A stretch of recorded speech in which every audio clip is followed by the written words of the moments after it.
తమిళ star hero విజయ్కు చెందిన తమిళగ వెట్రి కలగం పార్టీకి కేంద్ర ఎన్నికల సంఘం విజిల్ గుర్తును కేటాయించడంతో 2026లో జరగనున్న తమిళనాడు అసెంబ్లీ ఎన్నికల్లో టీవీకే పార్టీ విజిల్ గుర్తు మీద పోటీ చేయనుంది.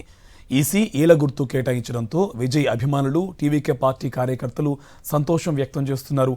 మహాబలిపురంలో జరిగిన టీవీ రాష్ట్ర, జిల్లా స్థాయి నేతల సమావేశంలో టీవీకే అధినేత విజయ్ గుర్తును ఆవిష్కరించారు. రానున్న అసెంబ్లీ ఎన్నికల్లో విజయమే లక్ష్యంగా ప్రతి ఒక్కరూ కృషి చేయాలని కార్యకర్తలకు పిలుపునిచ్చారు విజయ్.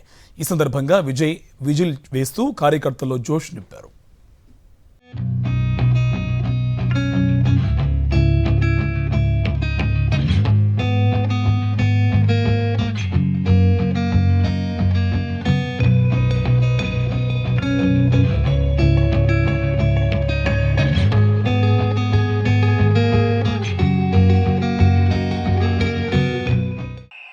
உடைக்கும் மக்களின் சின்னம் விசில், பாட்டாளிகளின் சின்னம் விசில், தாய்மார்களின் சின்னம் விசில், தமிழ்நாட்டின் சின்னம்